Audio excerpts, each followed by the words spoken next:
Voici un problème de français que je vous propose au niveau 3e, donc sur le thème du totalitarisme. Toujours pareil, deux parties à ce problème. Une première partie qui est une dictée de phrase. Il va falloir noter la phrase que je vous dicte correctement sans faire de faute d'orthographe. Il y a une deuxième partie qui correspond à l'entraînement au brevet, qui sera des questions de grammaire uniquement sur la phrase que donc je vous aurai dictée. Bien, voilà. On va pouvoir commencer tout de suite à cette dictée de phrase sur le thème du totalitarisme. On y va. La police d'État souhaitait contrôler chacun des faits et gestes des habitants. Tous devraient obéir à cette injonction sous peine de se retrouver arrêtés ou pire, liquidés. On y va. La police d'État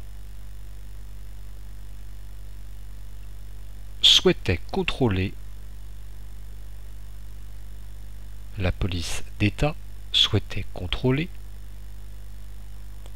chacun des faits et gestes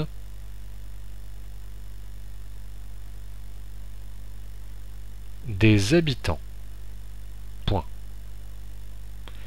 La police d'État souhaitait contrôler chacun des faits et gestes des habitants. Point. Tous devraient obéir. Tous devraient obéir à cette injonction. Tous devraient obéir à cette injonction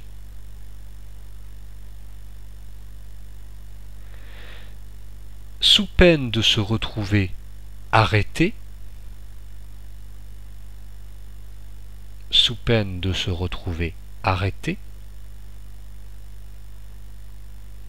ou pire, deux points,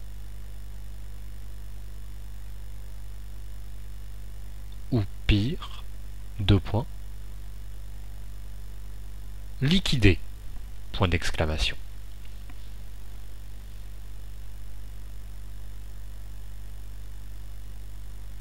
Voilà pour la dictée de phrase. Je vous la relis.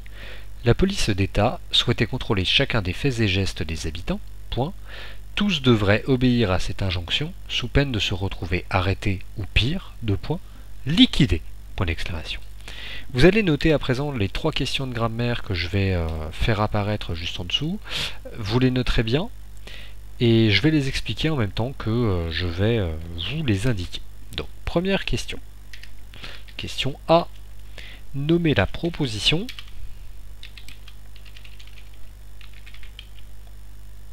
qui compose la première phrase.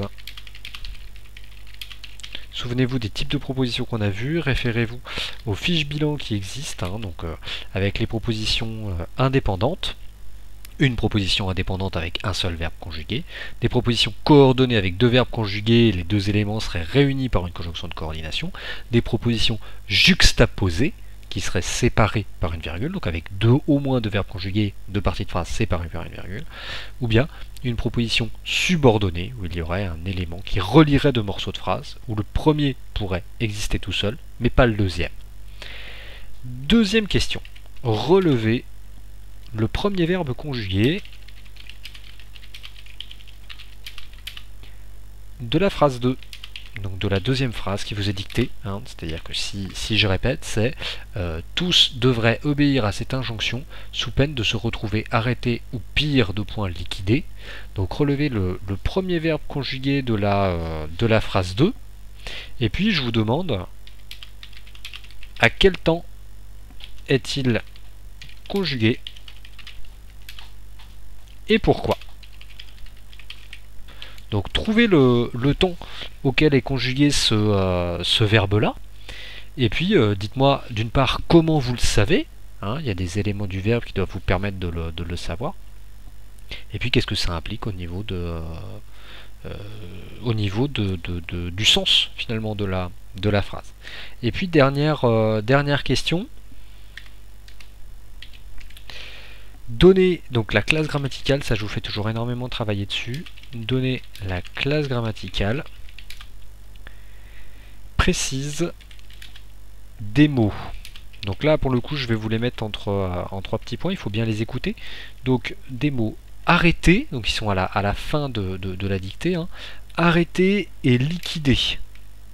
En fait, il y a 2 possibilités de réponse pour ces mots-là. Les 2 conviennent, normalement il faut donner les 2, donc dites bien à quelle classe grammaticale précise appartiennent les mots arrêter et liquider. Allez, bon courage à tous!